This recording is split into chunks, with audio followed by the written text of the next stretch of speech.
आज Doubtnut app download करें। Doubtnut पर अपने सभी गणित, रसायन विज्ञान, भौतिक विज्ञान और जीव विज्ञान के डाउट्स का करो सफाया। बस प्रश्न की फोटो खींचो, एक ही प्रश्न को क्रॉप करो और तुरंत वीडियो सोल्यूशन पाओ।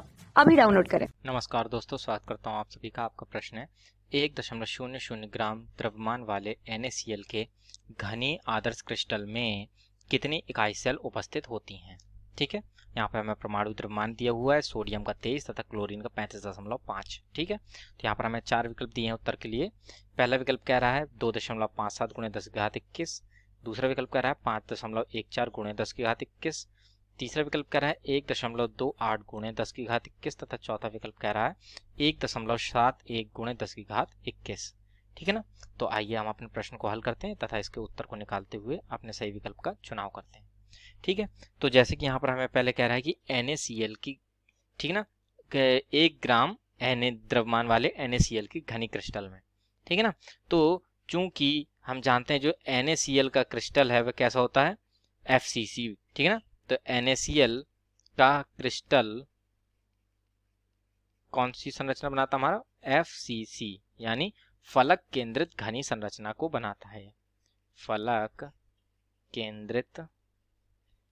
केंद्रित घनी संरचना बनाता है। ठीक है, तो अतः जब ये फलक केंद्रित घनी संरचना बनाता है तो एक एकक इकाई सेल में जो परमाणु की संख्या होती है वो कितनी होगी, इसमें 4। ठीक है, तो अतः इसको लिख लेते हैं। इसलिए एक एकक इकाई सेल में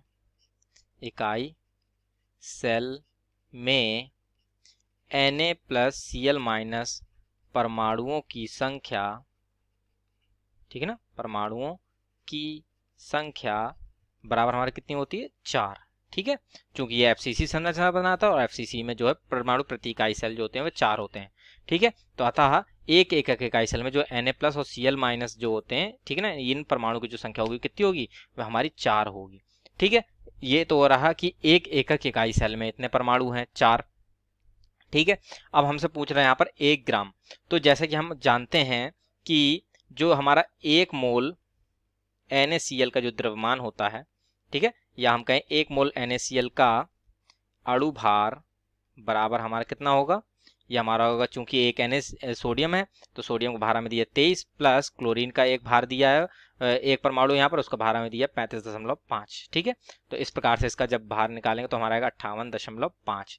ठीक है, तो 1 मोल NaCl का जो अणु भार है कितना आ गया, 58.5। और चूंकि जैसे कि हम अवोगाद्रो परिकल्पना से जानते हैं कि 1 मोल में परमाणुओं की संख्या कितनी होती है, वह होती है हमारी अवोगाद्रो संख्या के बराबर। ठीक है ना, तो चूंकि 1 मोल में परमाणुओं की संख्या बराबर हमारी होती है 6.022 × 10⁻23। ठीक है, तो ये जो है हमारे 1 मोल परमाणु की संख्या हो गई। और 1 मोल NaCl का जो अणु भार है वह कितना दिया हमने निकाला यहाँ पर, 58.5 ग्राम।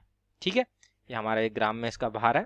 ठीक है, तो अर्थात इससे क्या तात्पर्य होता है कि 58.5 ग्राम, ठीक ना, NaCl में परमाणुओं की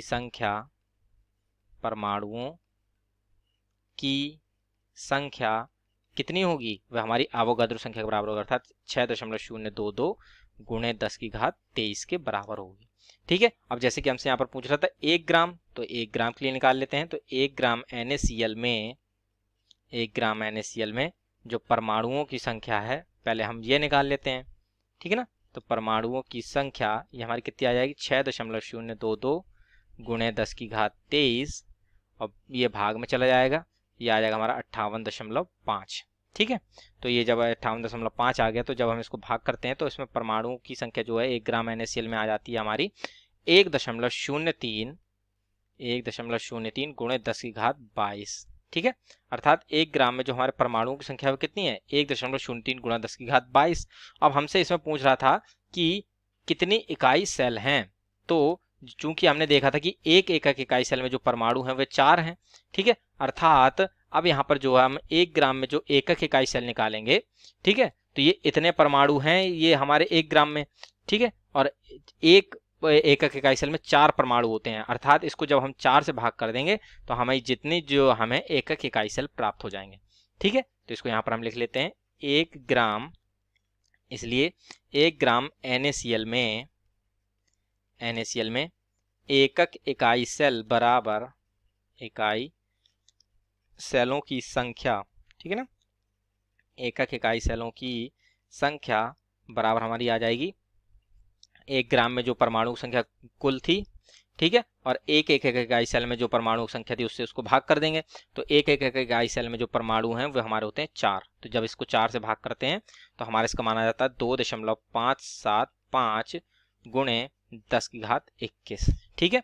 अर्थात इससे क्या स्पष्ट हुआ कि 1 ग्राम NaCl में जो एकक इकाई सेलों की संख्या वो कितनी है, 2.575 गुणे 10⁻21, ठीक है। तो ये जो है हमारे प्रश्न का उत्तर आ जाता है। तो अतः अब हम सही विकल्प का चुनाव कर लेते हैं, ठीक है ना।